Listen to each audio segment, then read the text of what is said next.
Hoje eu quero meditar com vocês em uma parábola. E dessa série de parábolas que eu estou pregando, aos domingos, essa seria a última, tá? Depois eu voltarei, porque faltaram aí muitas outras. Mas eu vou encerrar essa série e depois, no outro período, eu creio que eu vou voltar. E essa última parábola, ela está lá no Evangelho de Mateus, aliás, Lucas,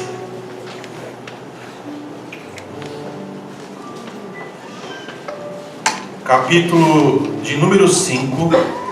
Eu vou ler do 33 ao 39. Lucas, capítulo 5, do 33 ao 39.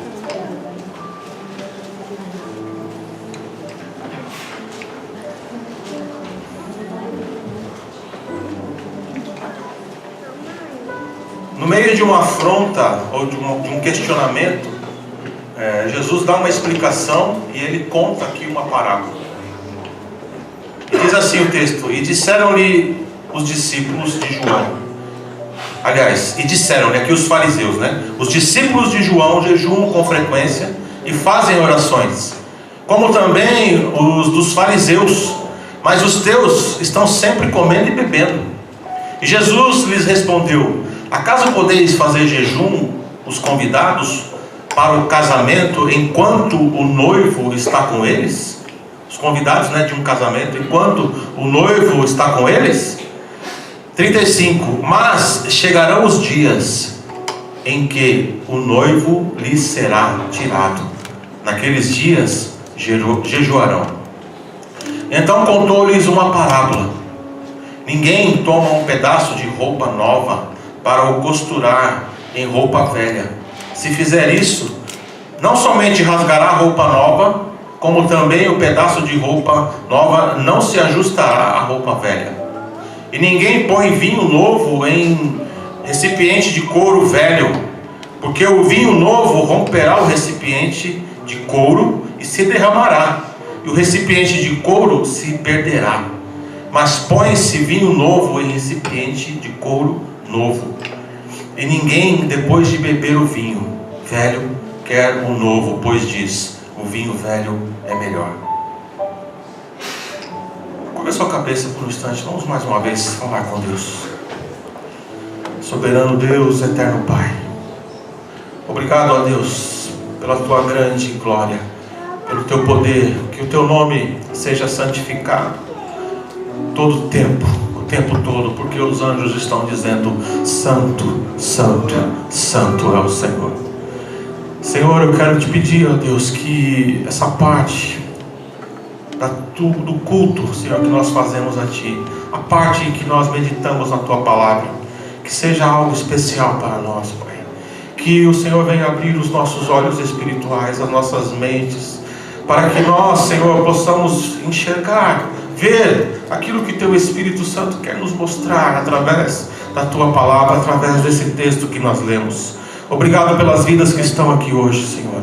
Obrigado por cada um, em especial hoje, Senhor, pela vida da Sara. Continuo, Senhor, orando por ela, em nome de Jesus, Pai, que ela seja a bênção nessa terra.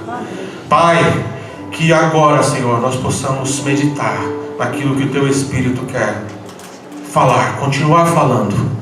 Que as palavras da minha boca, a meditação do meu coração, sejam gratas diante de Ti. Amém? Amém. Queridos, você vê Deus nas pequenas coisas, no dia a dia. Você vê Deus na natureza. Você vê Deus na simplicidade de uma criança. Eu vejo Deus, eu creio que muitas pessoas também veem Deus vamos pensar aqui, numa ginástica, uma ginasta artística fazendo aqueles malabares com o corpo, Estou vendo ali a Cibele, que é professora de educação física aqui, nossa irmã Maiara, que trabalham com o corpo, que trabalham com esse templo do Espírito Santo. Eu vejo Deus, irmãos, nos detalhes, na conversa de pessoas num lugar longínquo, numa vila, pessoas conversando, pessoas se confraternizando. Eu vejo Deus em detalhes quando nós viajamos, quando nós saímos, quando nós estamos perto da natureza. Eu já falei isso aqui em algumas ocasiões. E foi assim, foi dessa forma que Jesus usou as parábolas para falar com as pessoas. Ele pegou coisas do dia a dia, ele fez isso com muita sabedoria.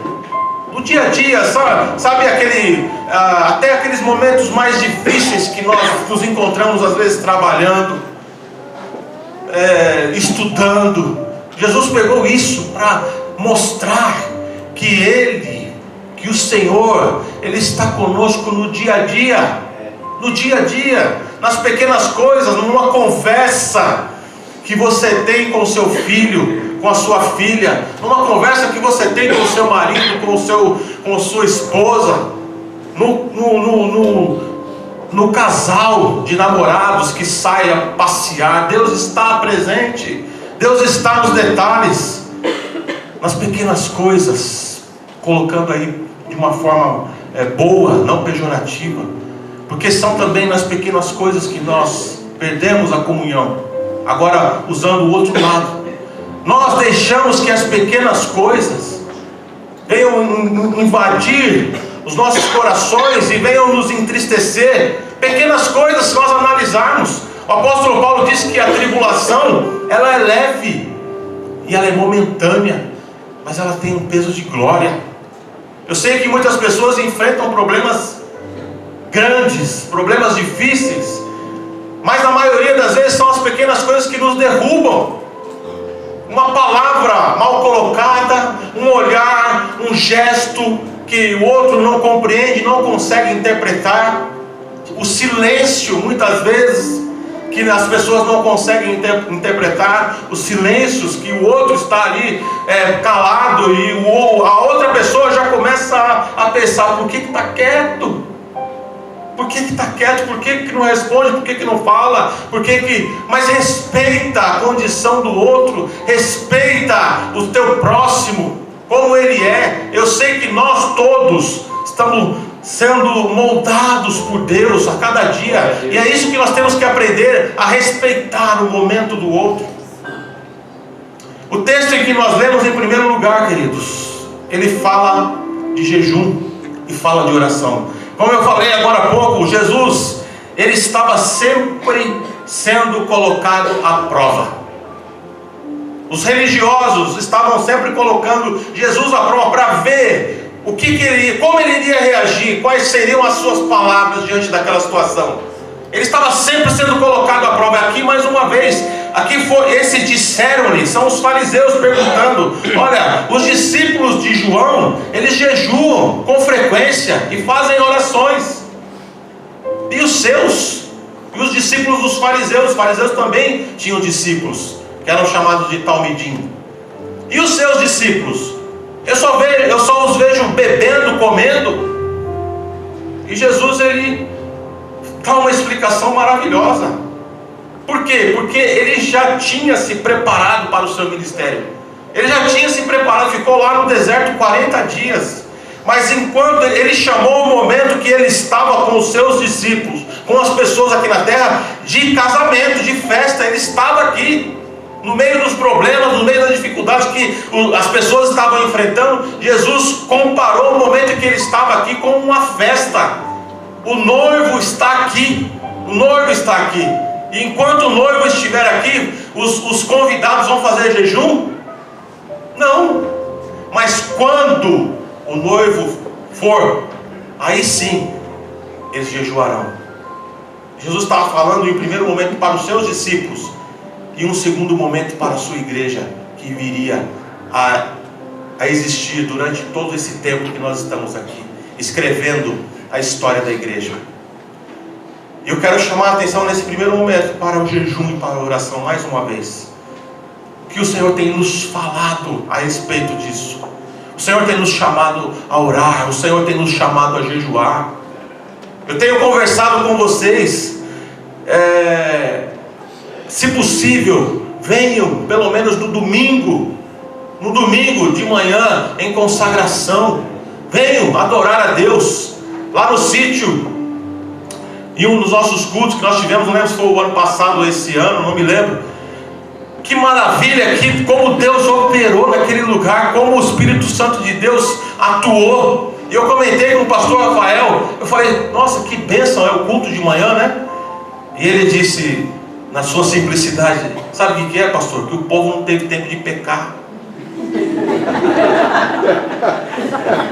Não teve tempo de discutir.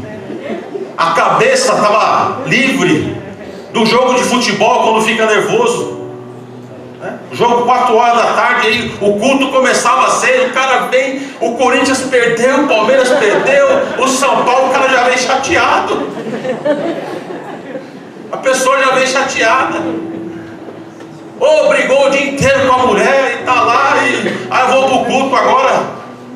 Aí eu falei, esse filósofo aí do contemporâneo tem razão. Então, é jejum, é oração, é assim que nós caminhamos. Se você tem dificuldade para jejuar, se você tem dificuldade para fazer oração, tem pessoas que têm dificuldade para orar, não conseguem se concentrar. Peça a Deus, qual é a causa que é impossível? Pensa aí numa causa impossível. Faça jejum. Está sem trabalho, as coisas, os negócios não estão andando. Faça jejum, faça pelo menos uma consagração ao Senhor. Coloca a tua causa, não é isso que o Senhor fala em Isaías capítulo 43, coloque as tuas razões, fala com Deus. E quando nós estamos ligados, sacrificando aí as nossas vontades, queridos, o andar com Cristo, o andar com Deus é um negar-se, como eu falei com os jovens ontem, numa conversa informal, é o negar-se o tempo todo, é negar os meus desejos, as minhas vontades, em prol do outro, em prol de Deus em primeiro lugar, porque isso, amar a Deus e amar ao próximo, eu vou falar aqui no final, são coisas que estão ligadas. É esse o caminhar. Não fique prestando atenção em discursos espúrios, em discursos estranhos na internet, na televisão, onde o palestrante, o pregador, seja lá quem for, coloca as questões materiais em primeiro lugar. Eles invertem a palavra de Deus, deturpam a palavra de Deus, quando Jesus disse que nós temos que nos preocupar com as coisas espirituais. As espirituais, porque Ele pode acrescentar as materiais quando o nosso coração não estiver nelas. Essa palavra é verdadeira, não é conto de fábula, não é uma fábula, não é conto de fadas, né? Então, preste atenção no jejum e na oração. Em segundo lugar aqui, pensando na literalidade do texto, né? O que Jesus está falando aqui, de uma forma literal? Que se você for no contexto aqui histórico, no tempo de Jesus, eles tinham o costume de emendar as roupas. Emendar. Nós, em um estudo de arqueologia que nós tivemos, o palestrante disse que naquela época eles tinham uma roupa só. Uma roupa só. Ontem eu falei para o Pedro, Pedro, quando eu era solteiro, eu tinha um tênis só. Chulé. Naquela época não tinha, só tinha um polvilho. Aquele polvilho azedo lá que punha granado. Não sei, não resolvia nada aquele treco. Chulé era demais, só tinha um tênis. Eu olhei, o rapaz está com um monte. Aí ele falou, graças a Deus, o Senhor está dando condições, né? Tá certo. Eles tinham uma roupa uma roupa só. Essa roupa precisava ser remendada. Uma roupa, queridos. E quando eles iam para o templo, eu não sei se é exatamente assim, mas nos tanques, eu contei isso aqui uma vez, nos tanques que ficavam perto do templo, ficavam ali as pessoas que lavavam as roupas das pessoas. A roupa de fazer parte do culto, do templo, na sinagoga ou no templo. Ficavam ali as pessoas e eles deixavam aquelas roupas para ser lavadas. Levava aquela roupa e era a roupa do culto, né? Aí ela ficava branquinha, porque a cor natural da roupa do dia a dia era aquela cor de terra mesmo. Uma roupa só. E essa roupa precisava ser remendada. E ele falou: se você tiver uma roupa nova, e se por um acaso ela rasgar, interpretando aqui o que Jesus está dizendo, você não pode pegar um pano velho e colocar numa roupa nova, porque não vai dar certo. O remendo vai se rasgar. E o contrário também. Uma roupa velha com remendo novo, não tem como, não tem coerência. E aí ele vai falar sobre o vinho, o costume que eles tinham de beber vinho. Isso é cultural na Bíblia. É cultural. A forma como eles tratavam o vinho nos recipientes de couro. Ele fala: não tem como você deixar um vinho novo num odre velho. Por quê? Porque esse vinho novo, ele vai expandir, fermentar, ele vai estourar esse couro.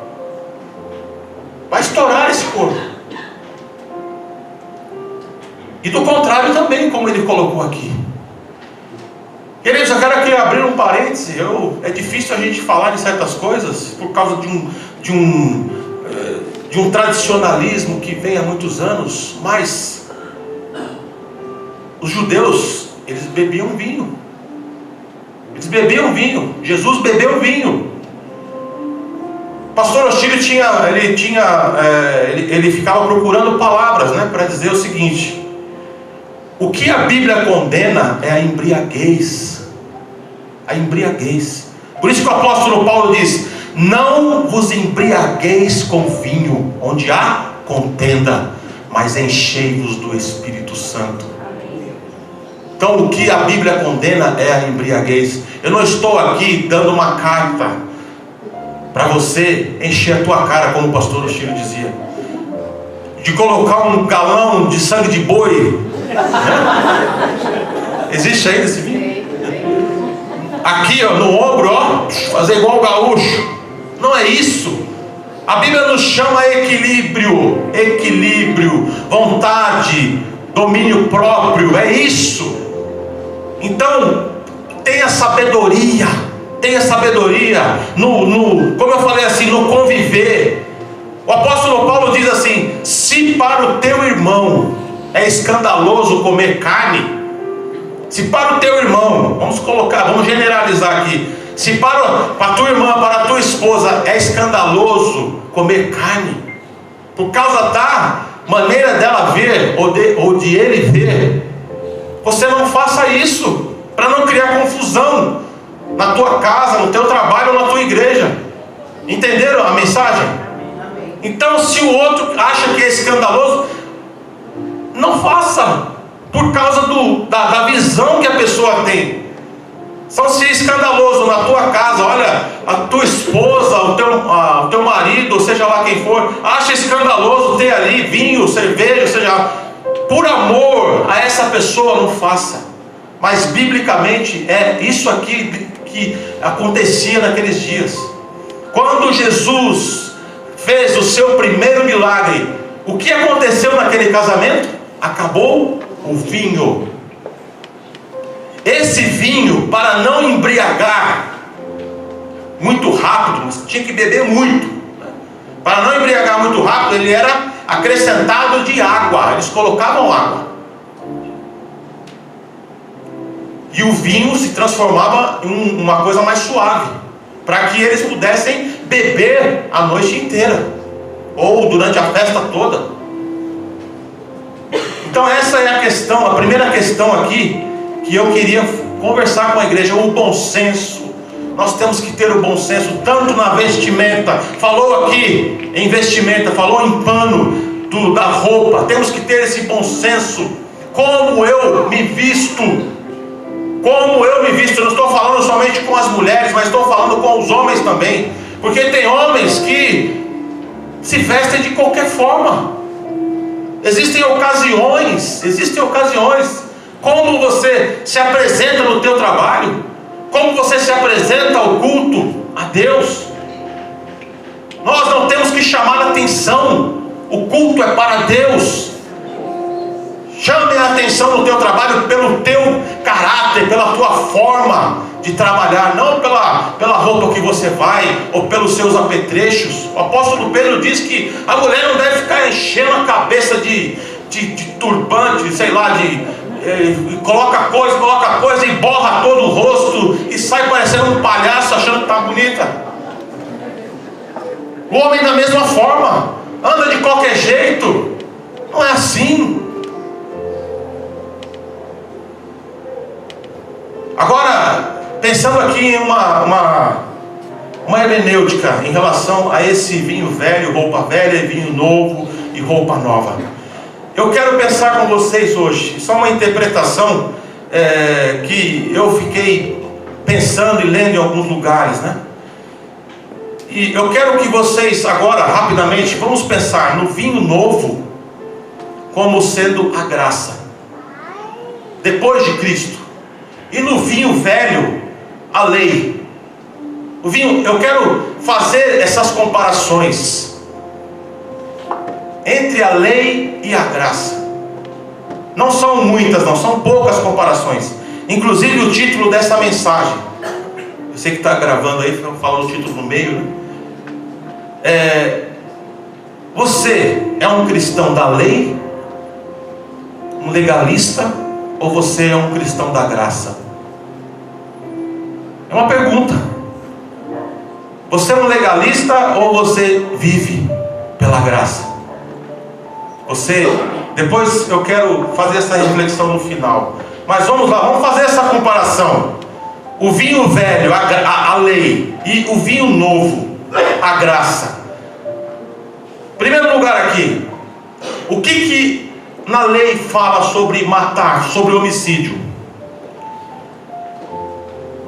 Eu quero que vocês também prestem atenção.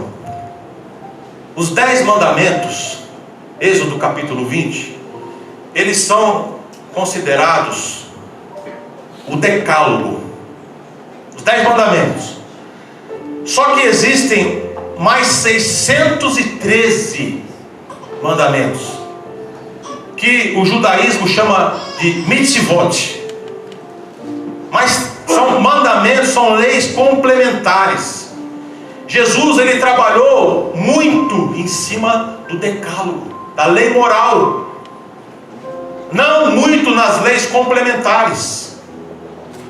Vocês vão entender isso depois. Por quê? Vamos lá. Em primeiro lugar, o que a lei fala sobre matar, homicídio? Êxodo capítulo 20, verso 13, o 6º mandamento: não matarás. Jesus falou sobre isso no Sermão do Monte. Não matarás. Jesus falou sobre essa questão no Novo Testamento, ele dizendo: olha, o que foi dito aos antigos, não matarás. E ele no Sermão do Monte disse assim: qualquer um que se irá. Vai pensando aí, se você é um cristão legalista ou se você é um cristão da graça. Jesus falou assim: se qualquer um que se irá, né? Mateus capítulo 5, verso 21 e 22. Eu, porém, vos digo: qualquer um que se irá contra seu irmão já é digno de julgamento por Deus. Irá.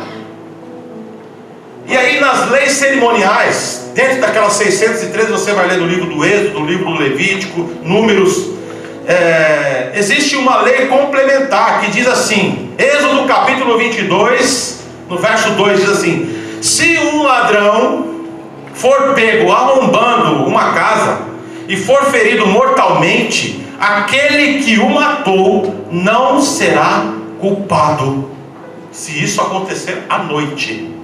Aí tem que usar aqui uma interpretação de direito forense, né, para a Bíblia, porque é complicado aqui a questão.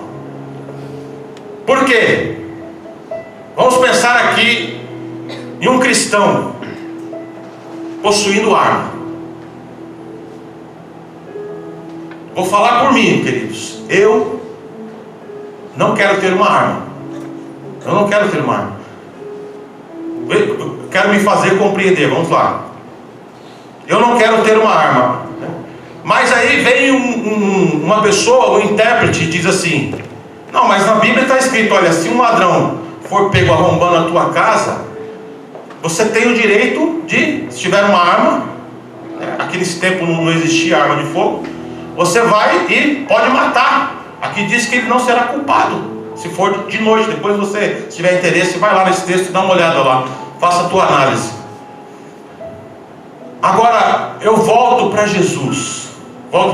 Antes de fazer essa reflexão, o que eu penso a respeito disso? Conversando com o pastor Carlos, ele me perguntou a respeito disso. Nós somos chamados, aqueles que conhecem a palavra. Você é chamado a viver debaixo da graça, mesmo que você queira viver debaixo da lei. Mas o chamado é para você viver debaixo da graça, daquilo que Jesus deixou, certo? Então, eu falei para o pastor Carlos, enquanto cidadão, eu sei que eu faço parte desse mundo, dessa sociedade. Enquanto cidadão, eu não teria problema com a questão do porte de arma. Não teria problema, porque estou falando como cidadão. Como cristão, eu não teria arma em casa. Mas por que eu digo isso? Porque no inconsciente coletivo da bandidagem, isso daí brecaria um pouco. Porque se a lei permite, vai saber quem está portando arma ou não. Esse é o meu pensamento. Aí se você me perguntar, você portaria uma arma? Eu diria não, eu não. Por quê? Porque Jesus, ele repreendeu de uma forma essa questão. E uma outra coisa, queridos, onde está a confiança em Deus? Se o Senhor fala que os anjos do Senhor acampam ao redor daqueles que o temem, se a palavra do Senhor diz que você pode ter sentinelas guardando, você pode ter a maior segurança do mundo, mas se Deus não guardar, é assim que eu penso. Mas pensando na sociedade que jaz no maligno, essa lei deveria valer, porque isso inibiria de uma certa forma essa coisa que nós vemos hoje, que é banal, virou uma banalização. As pessoas, os bandidos matam, por quê? Porque eles sabem que não tem lei, porque eles sabem que as pessoas não têm arma. Agora o que Cristo falou? Pegando aqui aquele momento em que Jesus estava sendo preso, e Pedro, não sabemos se ele portava uma arma, se ele portava uma espada, ou se ele pegou essa espada do próprio soldado e cortou a orelha dele.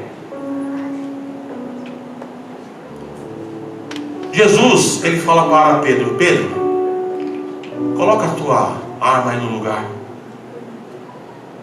porque aquele que com espada fere, com espada será ferido. E aí, você é um cristão legalista? Ou você é um cristão da graça? O que você prefere? Viver debaixo da proteção do Senhor, confiando no Senhor, que Ele pode guardar a tua vida, que Ele pode guardar a tua família? Ou você prefere andar de acordo com o que a sociedade diz, de acordo com o que as pessoas estão pregando aí fora?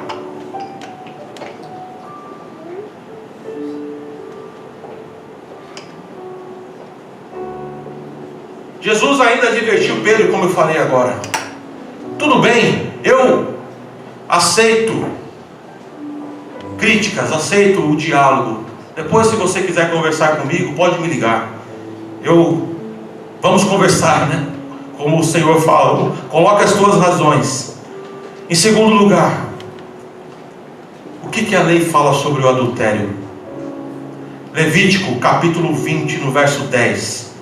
Olha só como que Jesus é justo.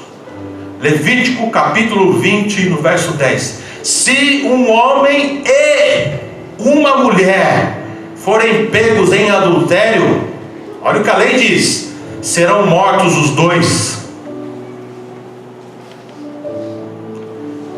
Jesus, graça. Mateus capítulo 5, verso 28. Aquele que olhar para uma mulher, aí coloco também aqui, fazendo um acréscimo, aquela que olhar para um homem com intenção impura, já será julgada por Deus. Você é um cristão da lei ou um cristão da graça? Lembrando daquela mulher que foi pega em ato de adultério, o que Jesus fez? Eles chegaram para Jesus e disseram: a lei de Moisés disse que ela deveria ser apedrejada. Mas onde estava o homem? Quando eu quero usar a lei para o meu benefício, ou de acordo com a minha visão, Jesus percebeu isso. Cadê o homem? Onde estava o homem? Porque a lei, Levítico capítulo 20, verso 10. Se o homem e uma mulher, onde estava o homem? Jesus, percebendo a maldade, fez o que ele fez. Aquele que não tiver pecado, atire a primeira pedra. Uma reinterpretação da lei. É para Jesus que nós temos que olhar. O que a lei diz sobre os inimigos? Vou colocar só algumas questões, irmãos, senão o sermão vai ficar o dia inteiro aqui. O que a lei diz sobre os inimigos? Êxodo capítulo 21, 24 em diante. Olho por olho, dente por dente, mão por mão, pé por pé, e vai por aí. Ou seja, bateu, levou. Tirou uma mão, tira uma mão dele também. Isso já vem antes da Bíblia, antes da lei mosaica. Vem lá do Código de Hammurabi. Agora a graça, segura essa aí, só para relembrar. Não resista ao homem mau, mas se alguém te bater na face direita, oferece também a esquerda. Amai os vossos inimigos e orai por aqueles que vos perseguem. Mateus capítulo 5, 39 a 44. Outro dia eu vi um irmão falando: mas é se bater no rosto, pastor, é meio que, né, assim, tem uma hermenêutica aí, né? Tem uma interpretação. Não, o senhor está falando aqui, isso aqui é literal. Pode ser também em relação com ofensa, pode ser, mas ele está falando de literalidade aqui. Se alguém te bater no rosto, não foi isso que fizeram com ele? Não foi isso que fizeram com ele? Orai pelos vossos inimigos e por aqueles que vos perseguem. Depois desse sermão você pode ver o que você faz. Se você vai continuar na graça ou vai querer partir para a lei. Em quarto lugar, o sábado. Êxodo capítulo 20, verso 8 diz: lembra-te do sábado para o santificar, porque 6 dias trabalharás, mas o 7º dia, que é o sábado, tem que ser guardado, e tudo aquilo que nós entendemos. Deixa eu colocar aqui. E Jesus, o que ele fala a respeito do sábado? No texto em que eu li, um pouco mais adiante, Esse aqui é só um exemplo. Nós temos vários. Capítulo 6 de Lucas fala que num dia de sábado Jesus passava pelos campos de cereais. Lembra-se que eu falei na semana passada que as espigas ficavam para fora para aqueles que precisavam comer? Aconteceu com Cristo e seus discípulos. E eles debulhavam as espigas e comiam. Aí os fariseus perguntam: por que vocês estão fazendo o que não é permitido no sábado? E Jesus lhes respondeu: nunca lestes o que Davi fez quando ele e seus companheiros sentiram fome? Como ele entrou na casa de Deus e pegou os pães consagrados, dos quais só os sacerdotes era permitido comer, e deles comeu e deu também aos seus companheiros? Também eu lhes digo que o Filho do Homem, Jesus, é Senhor também do sábado. Amém. Jesus é Senhor também do sábado. Queridos,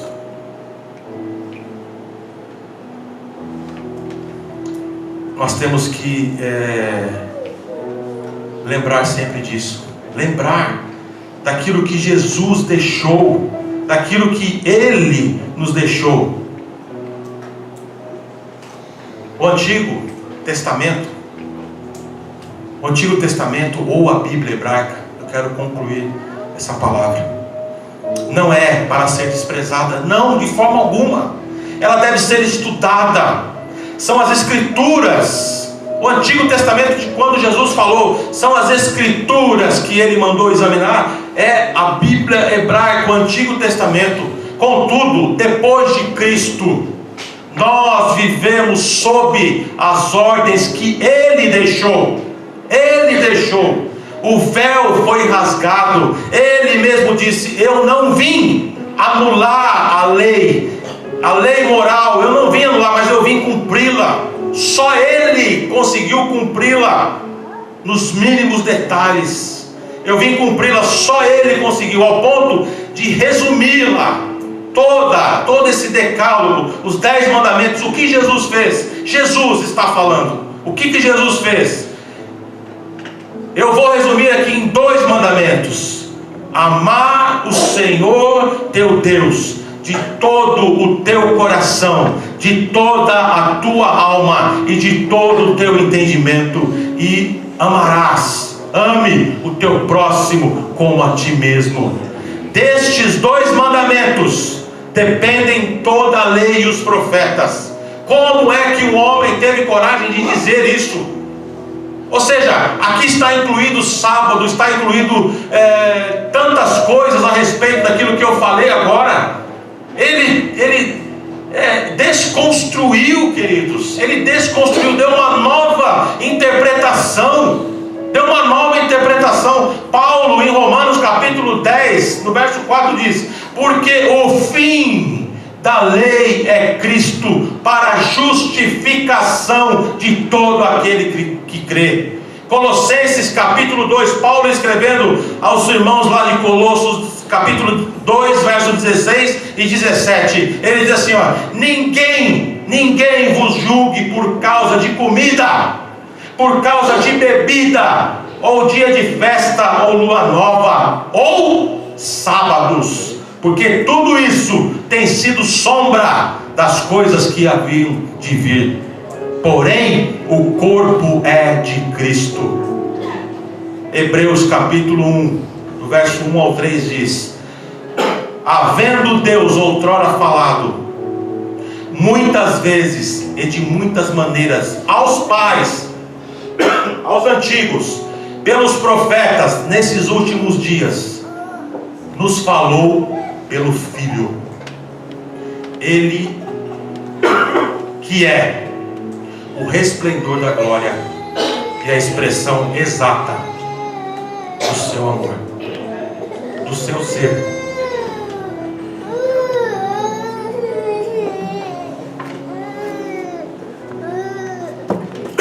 Apóstolo Isaac passou para mim. Passou não. Queridos, essa é a palavra que eu, nessa última parábola de Jesus, do vinho novo, vinho velho. Essa é a palavra que eu quis meditar com vocês hoje. Glória a Deus.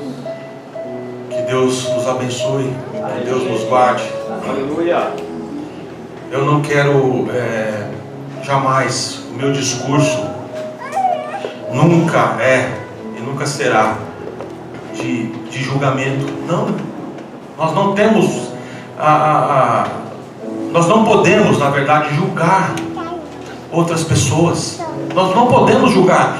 porque como os católicos agem, como os espíritas interpretam, como os católicos interpretam, como os adventistas, como as outras denominações. Não, isso não cabe a nós.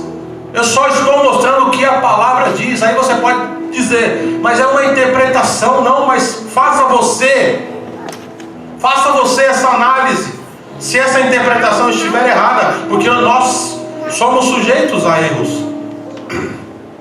Mas faça essa interpretação, e quando for possível, não fique apontando o dedo, mas ame, como o Senhor está dizendo aqui. Ame as pessoas, se aproxime das pessoas, tenha essa tolerância, seja um pacificador, não seja um destruidor, não seja uma pessoa que separa, que causa intriga. Não é isso que a palavra do Senhor está dizendo.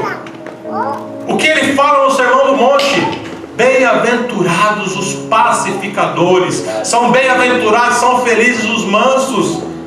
Jesus, Ele falou com autoridade, mas Ele não bateu em ninguém, Ele não fez nada de uma forma para humilhar as pessoas. Não, Ele só fez uma reinterpretação da lei, porque por todo o Antigo Testamento nós vamos ver Deus falando o seguinte. O meu foco, Deus fala, colocando aqui de uma forma resumida, o meu foco, queridos, não é a questão do sacrifício, o meu foco não é a questão do sábado. O que eu quero de vocês é que vocês amem, que vocês sejam misericordiosos, que vocês sejam companheiros. É isso que o Senhor fala. É amor, é misericórdia. Em nome de Jesus, faça essa reflexão. Glória a Deus. Se você é um cristão legalista, ou se você é um cristão que vive debaixo da graça de Deus. Amém? Eu quero te convidar a ficar de pé. Nós vamos fazer essa oração. As palmas no nosso Deus.